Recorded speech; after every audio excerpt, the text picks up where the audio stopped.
नमस्कार दोस्तों, मैं रोहित तिवारी आप सभी का आपके अपने YouTube चैनल पर स्वागत करता हूं। उम्मीद करता हूं आप सभी स्वस्थ होंगे और खुश होंगे। देखिए, हम लोग अभी तक पढ़े हैं कि आरआरबी ने एएलपी और टेक्नीशियन की भर्ती निकाली थी। उन्होंने एक जारी कर दिया है, नोटिफिकेशन भी जारी कर दिया है ग्रुप डी और एनटीपीसी का। ग्रुप डी और एनटीपीसी का अब आपको ये समझना चाहिए कि ग्रुप डी, एनटीपीसी और एलपी और टेक्नीशियन में अंतर क्या है, तभी आप उसको समझ पाएंगे कि क्या अंतर है। हम लोग समझाएंगे, आज हम समझाएंगे कि आपको इसमें अंतर क्या है। इस समझने से पहले सबसे पहले आप चैनल को यदि अभी तक आपने सब्सक्राइब नहीं किया है तो चैनल को सब्सक्राइब जरूर कर लें और वीडियो को अंत तक जरूर देखें और दोस्तों के साथ शेयर करें और बेल आइकन दबाना ना भूलें। चलिए हम लोग स्टार्ट करते हैं। पहले समझते हैं कि ग्रुप डी, एनटीपीसी, टेक्नीशियन और एलपी में अंतर क्या है। एलपी की और उसकी टेक्नीशियन का हम लोग एक वीडियो बना चुके हैं, वो पढ़ चुका है। आप लोग जाइए, चैनल को सब्सक्राइब करिए और वहां पे देखिए कि 2 वीडियो पढ़ चुके हैं, उनके बारे में जानकारी करिए। सबसे पहले 2 भर्तियां हैं, एएलपी और टेक्नीशियन। एएलपी और टेक्नीशियन, देखिए ये टेक वैकेंसी है, टेक्निकल वैकेंसी है, ठीक है, उसको बोलते हैं टेक वैकेंसी। और जो ग्रुप डी होती है और आपकी ये एनटीपीसी होती है और नॉन टेक होती है। सुना होगा, टेक और नॉन टेक। वो टेक्निकल होती है, ये नॉन टेक्निकल होती है। अंतर क्या होता है, जो आपकी एलपी होगी और टेक्नीशियन होगी, आपने देखा होगा उसमें हम बता चुके हैं कि टेक्नीशियन में आपकी पीसीएम होना चाहिए, फिजिक्स केमिस्ट्री मैथ होना चाहिए, जिसमें कि फिजिक्स अनिवार्य है। फिजिक्स अनिवार्य है, इंटर में फिजिक्स अनिवार्य है, तभी आप टेक्नीशियन का फॉर्म भर पाएंगे। एएलपी में क्या है, यदि आपने आईटीआई किया है तो ही आप उसको फॉर्म फिल कर सकते हैं। तो ये हो गया टेक्निकल। अब नॉन टेक की बात करते हैं तो उसमें आ जाता है ग्रुप डी और एनटीपीसी। ग्रुप डी एनटीपीसी में क्या है, ग्रुप डी का अलग सिलेबस है, ग्रुप डी का अलग योग्यता है, एनटीपीसी की अलग योग्यता है। तो ग्रुप डी और एनटीपीसी में अंतर यह है कि आपके पास जरूरी नहीं कि आपके पास आईटीआई हो, बस ये अंतर होता है। अब किसी भी चीज की जरूरत नहीं है, जो जो चीजें आपके पास है सभी में आप फॉर्म फिल कर सकते हैं। यदि आप एग्रीकल्चर से हैं तो भी फॉर्म फिल कर सकते हैं, आप बायो से हैं तो भी फॉर्म फिल कर सकते हैं। ये होता है बेसिक अंतर। इसके बाद में एनटीपीसी और ग्रुप डी के बारे में थोड़ी सी जानकारी करते हैं, उसके बाद सिर्फ ग्रुप डी बताएंगे, एनटीपीसी के एक नया वीडियो फिर से बना देंगे। देखिए, ग्रुप डी में आपने देखा होगा level 1, level 2, level 3, level 4, level 5। तो देखिए लेवल 1 आपकी ग्रुप डी होती है।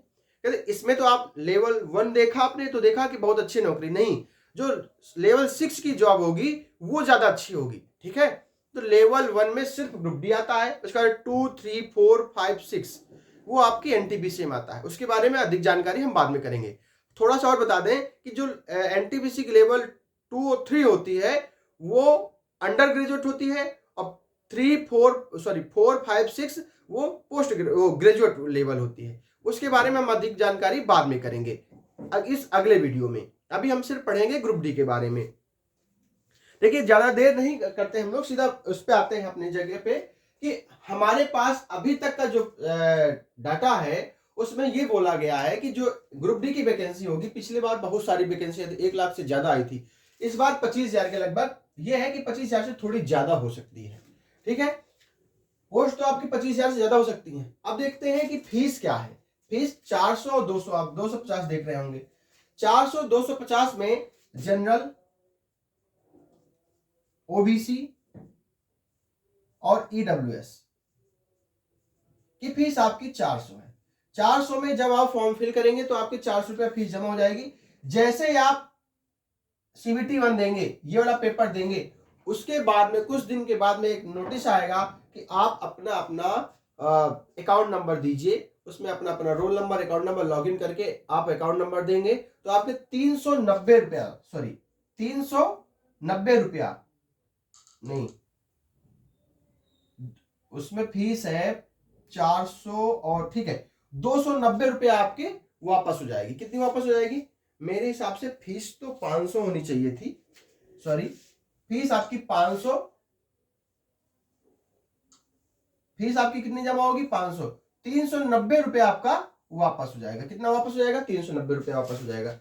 ऐसे आपके एससी, एसटी और फीमेल, इसकी फीस आपकी 250 है, ये पूरी फीस आपकी वापस हो जाएगी। पेपर यदि आपने पेपर दिया है तो पेपर देने के बाद ही होगा ये, उसके पहले कुछ भी नहीं होगा, ठीक है। उसके बाद में ये बात कर लेते हैं एज के बारे में। एज आपकी जो एज है वो 18 से 33 है, लेकिन ध्यान दें अभी जब आपने एलपी और टेक्नीशियन की नोटिस देखे हैं तो जो एलपी में देखा गया है कि सबकी एज 3-3 साल बढ़ा दी गई है, सबकी आप 3-3 साल एज बढ़ा दी गई है। तो अगर जनरल की बात करें, जनरल और ईडब्ल्यूएस और बात करें तो यदि 18 से 33 है तो अब 3 साल बढ़ जाएगी, तो 18 से कितनी हो जाएगी, 36 हो जाएगी।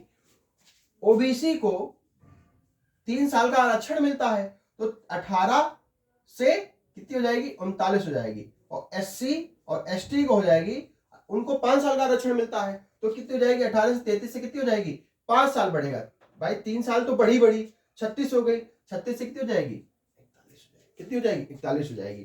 तो ये आपकी एज हो जाएगी। अभी आप सिर्फ हम लोग देख रहे हैं क्यों, क्योंकि एलपी में बढ़ी है तो इसमें भी बढ़ेगी। अभी सिर्फ एज 18 से 33 जनरल वालों की, ओबीसी हो जाएगी 33 है 3 जोड़ दो, और एससी एसटी की हो जाएगी 5 जोड़ दो, क्योंकि उनको रिलैक्सेशन मिलता है, ओबीसी को 3 साल का और एससी एसटी को 5 साल का।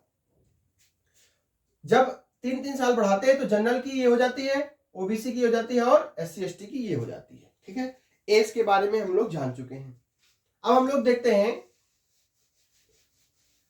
कि फॉर्म लगभग कब से भरा जाएगा। अक्टूबर नवंबर में आपका नोटिस आ जाएगा कि मतलब कि रिक्रूटमेंट की कि आपका फॉर्म भरने जाने लगा है, आप लोग अपना फॉर्म भर दीजिए। तो अभी उन्होंने क्या किया है, एक नोटिस दे दिया है कि हम अक्टूबर नवंबर में ग्रुप डी के फॉर्म भरवाएंगे।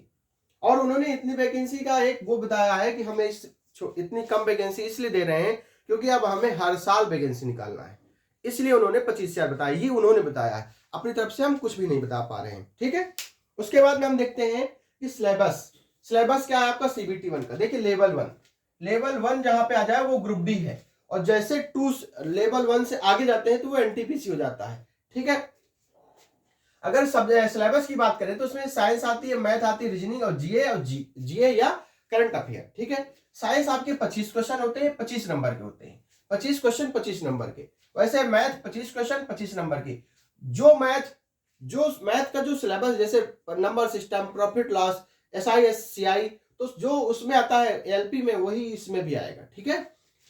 रीजनिंग 30 क्वेश्चन 30 नंबर की। उसके बाद में एक बार वीडियो बना के बता भी देंगे कि मैथ में क्या क्या आएगा और साइंस में क्या क्या आएगा, जीएस में क्या क्या आएगा, रीजनिंग में क्या क्या आएगा, किस सब्जेक्ट किस चैप्टर का कितने नंबर आते हैं, ये भी हम अगले वीडियो में किसी बना देंगे, ठीक है। जीए और सीए मतलब इसमें लगभग 4 से 5 क्वेश्चन करंट अफेयर के आते हैं, बाकी सब जीए के आते हैं, ठीक है। जनरल अवेयरनेस की मतलब टोटल 100 क्वेश्चन 100 नंबर के। समय आपको कितना मिलेगा, 90 मिनट मिलेगा। कितना मिलेगा, समय आपको 90 मिनट का मिलेगा। अब आपने देखा होगा रेलवे चाहे जो भी वैकेंसी हो सभी भी माइनस मार्किंग करती है। माइनस मार्किंग कितनी करेगी, वो 1/3 करती है। कितनी करती है, 1/3। कोई 1/4 1/2 का मतलब नहीं बनता है। यहाँ पे सिर्फ आपको ध्यान देना है कि रेलवे में माइनस मार्किंग होती है, किसी भी स्टेज में हो आपकी माइनस मार्किंग होती है। कितनी होती है, 1/3 होती है। कितनी, 1/3 होती है। उसके बाद में जब आप पेपर दे लेंगे, पेपर के बाद में आपका एक कट ऑफ जारी हो जाएगा। जैसे आपने ये वाला पेपर दिया, अब ये सिंगल पेपर होता है ग्रुप डी में, तो आपकी मेरिट भी इसी से बनेगी। मेरिट किससे बनेगी, इसी से बनेगी। तो इसलिए इसको ध्यान देना बहुत जरूरी है। जैसे आप पेपर देंगे एक कॉमन कट ऑफ जारी हो जाएगी अभी फिलहाल के लिए। क्यों, क्योंकि इस कट ऑफ से हम आगे फिजिकल के लिए जा सकते हैं। एक कॉमन कट ऑफ होगी, इससे आप फिजिकल के लिए जा सकते हैं। फिजिकल में देखिए क्या है, पुरुष भी जाएंगे और महिलाएं भी जाएंगी, मेल और फीमेल दोनों जाएंगे। उसमें से पुरुष में क्या कहा गया है कि पहले तो आपका ये होगा कि आपको 35 किलो का वजन उठाना है। कितना उठाना है, 35 किलो का वजन उठाना है और 100 मीटर चलना है। कितना चलना है, 100 मीटर चलना है। 35 किलो का वजन उठाना है और 100 मीटर चलना है। कितने मिनट में, 2 मिनट में। मतलब पुरुष के लिए कहा गया है कि 35 किलो आपको, जैसे मान लीजिए फिजिकल देने जाएंगे, जो जा चुके हैं उनको पता होगा। जैसे आप फिजिकल देने जाएंगे तो वहां पे टेबल्स में और मतलब उसमें रखी होंगी, बोरियां रखी होंगी 35 किलो के वजन की। आपको खुद से उठाना है और अपने जहां पे कंधे में रखना चाहे, सर में रखना चाहे, रख के आपको 100 मीटर चलना है पैदल चल, लेकिन पैदल चाल वो भी 2 मिनट में कवर करनी है। 2 मिनट से ज्यादा हो गया तो आप वहां से फेल, फिर आपकी यहीं से खत्म हो जाएंगे। ठीक है, वही चीज अगर इनमें देखी जाए तो 20 किलोग्राम उठाना है, 100 मीटर चलना है, और कितना समय है, 2 मिनट का समय है। फीमेल के लिए सिर्फ 20 किलोग्राम का वजन उठाना है। कितना उठाना है, 20 किलोग्राम का वजन उठाना है, और इनको कितने किलोग्राम का वजन उठाना है, 35 किलोग्राम का वजन उठाना है। ठीक है, अब देखते हैं इनको 1 किलोमीटर की रेस करनी है। उसके बाद जब ये हो जाएगा, इनको 1 किलोमीटर की रेस करनी है कितनी, 4 मिनट 15 सेकंड में। कितने में, 4 मिनट 15 सेकंड। 4 मिनट 15 सेकंड में आपको 1 किलोमीटर दौड़ना है। जैसे यदि, और एक चीज ये ध्यान दें, ये सारी चीजें आपको इसलिए बताई जा रही हैं, देखिए 35, यदि आपने ये वाला नहीं काम किया, सिर्फ ये वाला काम कर दिया तो आप फेल। आपने सिर्फ रनिंग कर पाए या नहीं उठा पाए तो भी आप फेल। तो दोनों चीजें जरूरी हैं, किसी एक में नहीं, दोनों चीजें जरूरी हैं। ये क्वालिफाइंग नेचर है, मेरिट आपकी इससे बनेगी, लेकिन फिजिकल में पास होना आपको जरूरी है। वही अगर देखा जाए कि इनको 1 किलोमीटर चलना है, मतलब दौड़ना है, इनको 1 किलोमीटर दौड़ना है कितने सेकंड में, 5 मिनट 40 सेकंड में। इनके लिए भी यही चीज है कि यदि आपने 20 किलोग्राम का वजन उठा करके 100 मीटर चल गए 2 मिनट में, ठीक है, और इसको नहीं चल पाए, ये रनिंग नहीं कर पाए, तो आप बाहर, फिर से कोई मतलब नहीं बनता है। यदि आप इसको कर लिया काम, इसको नहीं किया तो बाहर, या इसको ये रनिंग कर लिया, आपने वजन नहीं उठा पाए तो आप फिर भी बाहर। ठीक है, उसके बाद जैसे आपने मान लीजिए इन दोनों चीजों को फिजिकल आपने पास कर लिया, फिजिकल पास करने के बाद वहां पे जैसे फिजिकल पास करेंगे तो शायद शाम तक रिजल्ट आ जाता है। वहां पे एक लिस्ट चिपका दी जाती है, और लिस्ट आ भी जाती है कि हम फिजिकल में पास है या नहीं। फिजिकल में पास होने के बाद ही आप कुछ कर सकते हैं। वहां पे लिस्ट आ जाएगी, एक दिन शायद सुबह करो तो शाम को आ जाती है लिस्ट। जैसे लिस्ट आएगी आप घर आ जाएंगे चुपचाप। उसके बाद में फिर से एक कट ऑफ जारी होती है, किसके लिए, डीवी के लिए। डीवी के लिए जो कट ऑफ होगी वो आपकी फाइनल कट ऑफ होगी। ठीक है, जैसे आपने फिजिकल पास किया तो फिर से एक कट ऑफ जारी हो जाएगी। क्यों ये कट ऑफ बार बार जारी होती है, देखिए जब पेपर होता है, पेपर के बाद बहुत सारे बच्चे होते हैं जो पेपर किए होते हैं। अब एक जारी जितनी पोस्ट होती है उसी के हिसाब से हमें बच्चे लेने होते हैं, किसके लिए, फिजिकल के लिए। तो मान लीजिए 1 लाख लड़का ने पास कर लिया, अब हमें क्या करना है, 25,000 वैकेंसी है, तो हमें कुछ काम करके, मतलब नंबर जैसे बढ़ा देंगे तो क्या करेंगे, नीचे वाले नंबर वाले अपने आप हट जाएंगे। तो जो एक 40 नंबर मान लीजिए कट ऑफ गई, तो 40 नंबर में देखा गया 50,000 लड़का हमको फिजिकल के लिए चाहिए था, 50,000 लड़का मिल गया, तो फिजिकल के लिए भेज दिया गया। फिर उसके बाद में देखा जाएगा कि हमें 30,000 लड़के को डीवी के लिए भेजना है, 30,000 लड़के को डीवी के लिए भेजना है, या पूरे जितने चाहिए होंगे उतने डीवी के लिए भेजना है। तो फिर से 50 नंबर करेंगे तो 30,000 लड़का है, लेकिन हमें 25 लेना है, तो हमने क्या करें, 55 कर दिया। जैसे 55 में किया, मतलब वो अपना रेशियो निकालते रहते हैं। जैसे 55 ने किया तो अपना 25,000 मिल गया, जैसे 25,000 मिला वही कट ऑफ जारी कर दी जाती है, और वही देखा जाता है कि जिसके इतने नंबर है या इससे ज्यादा नंबर है वो एलिजिबल है डीवी के लिए, डॉक्यूमेंट वेरिफिकेशन के लिए। यहां तक तो थी ग्रुप डी की बात। ग्रुप डी खत्म, जो जो चीजें थी आपको बता दी गई। पेपर ये होता है, ये मेन होता है, इसमें ज्यादा से ज्यादा नंबर लाने होते हैं।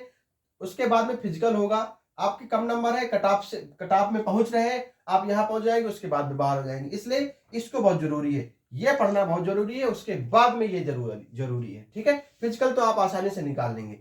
यही मैं अपनी बात को समाप्त करता हूं, और एक चीज ये बता देता हूं कि यदि आपने अभी तक चैनल को सब्सक्राइब नहीं किया तो फिर से कहता हूं कि चैनल को सब्सक्राइब जरूर कर ले। अगला वीडियो जो हमारा होगा एनटीपीसी का होगा, फिर उसके बाद में ग्रुप डी, एनटीपीसी और आपका एएलपी और आपके टेक्नीशियन में जो मैथ, फिजिक्स, मैथ के, साइंस के, रीजनिंग के कोई जो चैप्टर, जिस चैप्टर में ज्यादा नंबर आने, जो चैप्टर आना है, वो सारी चीजें आपको एक बार बोर्ड में बता दी जाएंगी। धन्यवाद।